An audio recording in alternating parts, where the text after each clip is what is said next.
Hello, and welcome to 10 things you shouldn't cut out of your frugal budget. Being frugal is essential to achieve financial independence, to pay down debt, or even to just survive in today's day and age where everything seems to be rapidly increasing in price. And I have seen a lot of videos on how to save money, how to cut the budget in various ways. And I think a lot of these tips are really helpful. And I love people taking the time to educate our maybe overly consumist culture on how to be a little more frugal. However, I do disagree on some places where people have said to cut. My goal with frugality, where I'm coming from, is that I try to balance happiness with savings. I think a lot of people in our society go to the really far extreme of they're just living in the moment, they're living 100% for happiness, and they have 0% savings, and they're living paycheck to paycheck, and paradoxically, that kind of causes a lot of unhappiness if you don't save anything, if you are spending every dollar as quickly as you get it. But I also think that there are a few people really deep in the frugal living community that go the opposite way, and they're so deep into trying to pinch every penny that life kind of can become a bit devoid of happiness. If you are scraping the bottom of the barrel to try to save that last dollar and you're just scraping out every bit of joy from your life to do it, that's probably not the best idea. So here's 10 things you shouldn't cut out of your frugal budget, in my personal opinion. For each item on this list, first I'm going to say what it is, and then I'm going to say why I disagree that you should cut it, and then finally I'm going to offer potentially a happy middle for each item. It might be you could cut it, but maybe just do it a little bit less, or it might be that, hey, like you should not cut this at all. So it's really just going to depend on the item, but I do kind of want to offer a happy medium between cutting something and just spending wholeheartedly. I think that there is some nuance that can be had. So the first thing you shouldn't cut out of your frugal budget, and I actually see this kind of a lot in recommendations, is eating out with your friends. So why do I think that this is worth the money? Because we know that usually eating out is going to be more expensive than if you cook the same meal at home. So for me, this is still worth the money because it is a social experience and it is about keeping connection. I think that friendships are becoming rarer and rarer in this digital age. And so anything that can keep those bonds strong, those physical connections that we have to real humans strong, usually for me will be worth the money. If my friend hits me up to say, hey, do you want to go out? 9 times out of 10, I'll probably say yes because I value my friends and I value spending time with them. And even though I know that whatever restaurant we go to, I probably could have eaten much more chillby staying at home, I know in the long run, I really value these relationships with these people. And I will value the memories made that night 9 times out of 10 more than if I had just stayed home and made myself like the 10th round of pasta or something. So what should you do instead of cutting out eating out with your friends? I think if you are still really worried about spending too much money on it, you could always order something cheap. Like if your friends are going out to an expensive place, you could try to order the cheapest thing on the menu. You could just order an appetizer, or you could like literally just be like, hey, I'm not that hungry, and just order a drink. You could also, if your friends always want to pay together and you're like, well, if I order an appetizer, it's not going to matter because everyone else is ordering lobsters and steak, you could just be like, hey, is it okay if we pay separately at the end? I think just being open about what you want to do money-wise at the beginning makes things a bit less awkward at the end. The next thing that I think you shouldn't cut from your frugal budget is groceries, specifically healthy foods. A lot of people, once they are trying to jump in the frugal lifestyle, one of the easiest things you can do to try and save money is your grocery bill. And it's really exciting to try and make that go down and see how much money you can save. So I understand why people want to make their grocery bill as small as possible. But also we do need to have a reality check every once in a while. So I think it's okay to spend extra on healthy food. Like, health is literally the most important thing that you have. I mean, you can have $1 million in the bank, but if you die of cancer the next day, you can't really do much with that money once you are dead. So buying processed and unhealthy foods will always be cheaper than healthy foods, but there's also that additional cost on your own body. So things aren't just the monetary cost. Instead, I do think there's a lot of other ways that you can save money at the grocery store besides not buying healthy foods. Easiest way is to shop different stores. Like, you can go to the expensive store, you can go to the cheapo store, and they will be selling literally the exact same product at 2 different prices. Like, I'm talking about the same brand, the same size. I mean, this is one of the like baby's first tips, but I think it's super helpful. I think there's a reason why it's one of the first tips people talk about. Also, shopping coupons. A lot of times we've moved past the days of paper coupons, but they do still exist. And also those digital coupons. If you can figure out how the app works, that will pay dividends. And I think you can always try the generic brand. Just test it out and see. If you hate it, you can go back to that name brand. But overall, I've found the generic brand usually tastes pretty good. Sometimes it even tastes better, I found, than the name brand. And a lot of times they make the generic brand and the name brand in the same factories, and they just slap a different label on it at the end. So it's really worth trying at least once just to see if you like it or not. The third thing you shouldn't cut out of your frugal budget is this name is a little hard to come up with, but basically it's every little treat in your life. And what is the most common thing that you will see in frugal tip videos is stop going to Starbucks. That's like the number one tip. And you know what? I'm going to say it. It's okay to get coffee every once in a while. Maybe not Starbucks, but just go out and get a coffee. Like, treat yourself. Life needs to be worth living and enjoyable, and occasionally it can even be lavish. Even when you're living very frugally, every once in a while you have to remind yourself what lavish is. So I think it's okay to treat yourself every once in a while. So what should you do instead? I don't think that we should immediately jump back to getting every single treat that we want at all times. You know, self-control is very important, but it's more about just cutting back on the quantity. Going out every day potentially could be a problem based on your budget and based on what your little treat is. But every week or every month, I think most of the times that will work out with your budget. Number 4 is clothing. I think there's been a movement to really point out the damages of fast fashion, which I really do appreciate because we've all seen now how damaging fast fashion can be on the environment and the people who have to make those garments. And so there's been a movement towards saying, stop buying new clothes, stop buying clothes at all, just work with what you have. New clothes are really expensive and the quality sometimes just isn't there even when you are buying expensive brands. There's a statistic that clothes on average are worn 7 times before getting tossed, which is insanely tiny. I mean, I feel like I've worn some outfits like 700 times at this point, but maybe that's just my delusion. However, you do need clothes. Like, if you need to buy clothes, you should buy clothes. Also, I think that sometimes people will say you don't need to buy clothes, you can always repair clothes. I've tried repairing clothes. I spent a lot of time. I got a little kit. I bought a book. I actually spent a lot of money, contradictory, trying to fix my clothes. And personally, I was not cut out to do it. Those seams broke the second I put my pants back on. So yeah.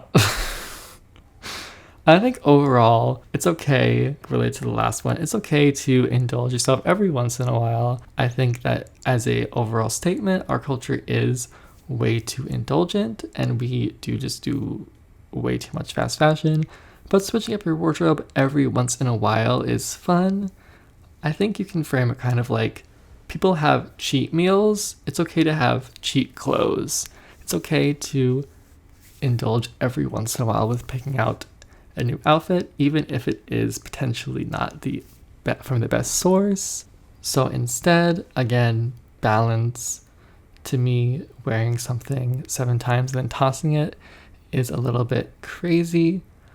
But I think that, if you want to buy clothes, you can consider shopping used or vintage or more sustainable brands and just trying to figure out where less is for you, but not nothing. Okay, number 5 on things you shouldn't cut out of your frugal budget is doctor visits. This one was crazy. I saw this in a video and I was like, wait, are we really not going to the doctor anymore? This is, I think, is self-explanatory, is go to the doctor. But so what should we do instead? If you're not on insurance or you can't afford insurance, you could consider researching if your state has an affordable healthcare program. It could be less than you think, especially if your income is lower. If you have really bad insurance, most of the times physicals have a lower copay since they're under preventative care. So even if you're in a situation where you might feel like you can't go to the doctor for financial reasons, I would just look and see, is there a way to make sure that your health can be kept up? And this is not to shame anyone who cannot afford insurance. I know that the US has a horrible relationship with healthcare. It's just helpful to just do that research and see what the reality is. Number 6 are hobbies. So I think another super common refrain you hear in a lot of frugal videos or frugal articles is, don't spend money on nice cars. But then that same finfluencer will talk a little bit later about spending God knows how much on some artisan pickleball racket or whatever. So I think it's clear that it's easy to judge other people's hobbies as something that's quite frivolous because you can't quite understand why someone would want to spend money on an artisan pickleball racket or a fancy car. But if it's your hobby, your thing that brings you joy, it makes a lot of sense. It's completely fine to spend money on the thing that brings you joy in your life. However, I think it's still very smart to have a budget for your hobby. Even if it's a cheap hobby or an expensive hobby, it's always good to think about how much is this costing me? And it's good to check in every once in a while to make sure that it still brings you joy, because I think a lot of times we can fall back on what we know, and sometimes we realize that we've fallen out of love with something and we're just spending money on it because that's the routine. It's possible a cheaper hobby could bring even more happiness to your life than your current one, and I think also sometimes it's just fun to try out new hobbies.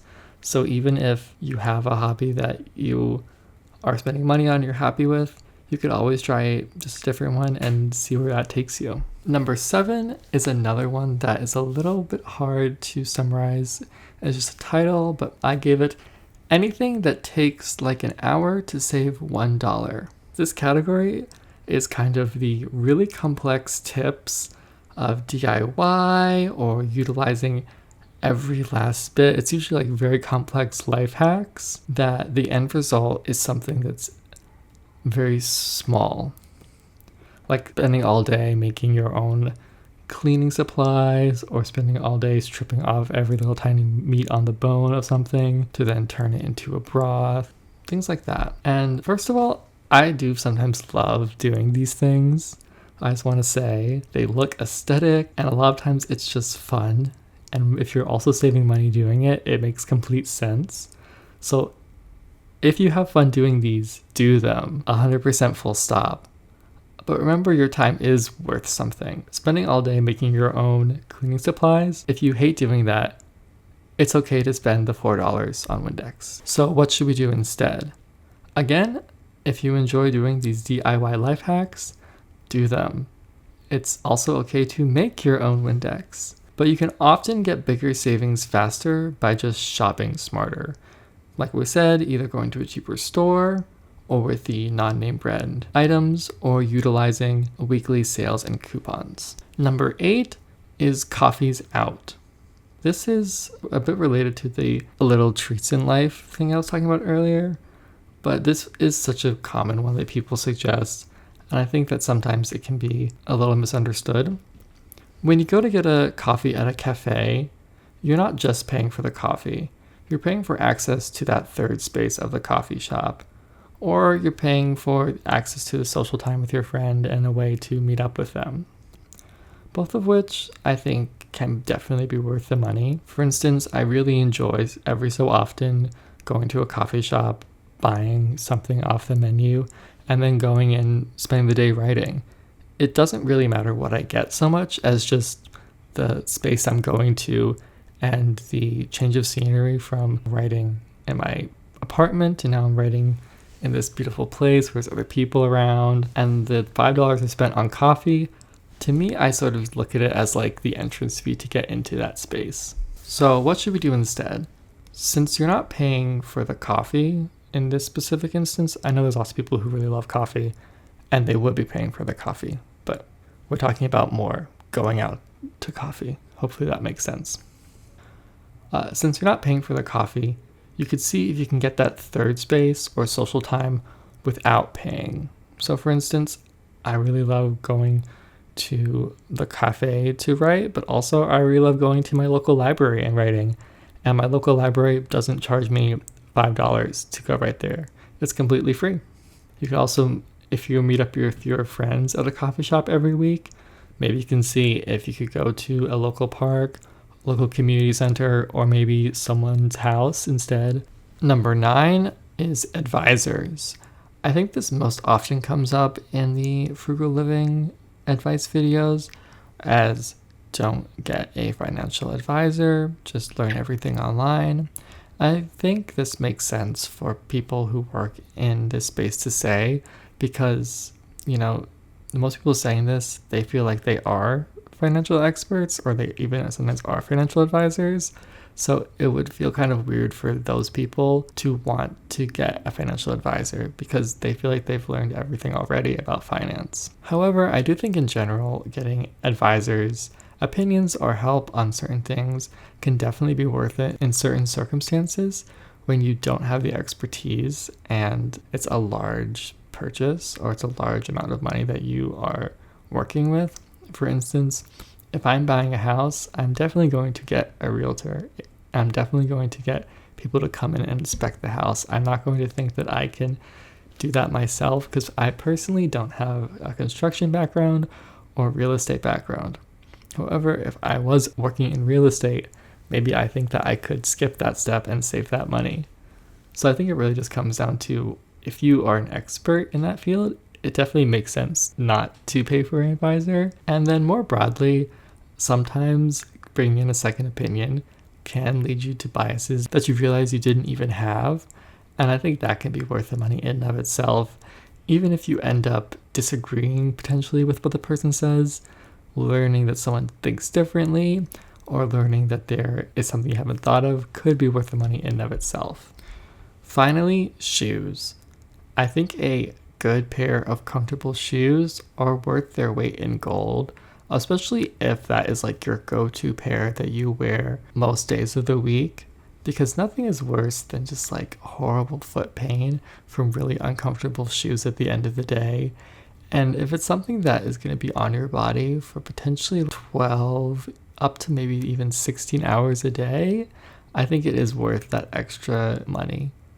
So if you do want to try to save some money, I think price does not always equal quality. So you can always just do some reviews. Reddit has some great like buy it for life subreddits. And taking the time to research can oftentimes pay off dividends.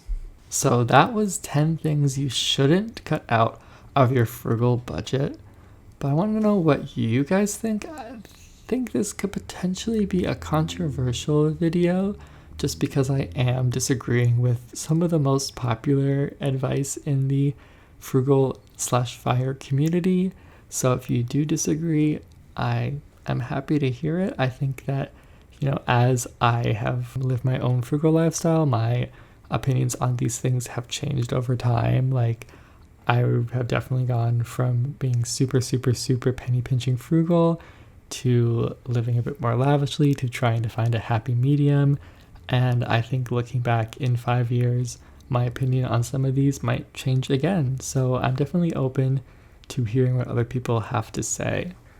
And if you watched all the way to the end, thank you so much. That is absolutely incredible. I really appreciate it. If you can like, comment, subscribe, I would be forever grateful to you. Yes, you. Thank you.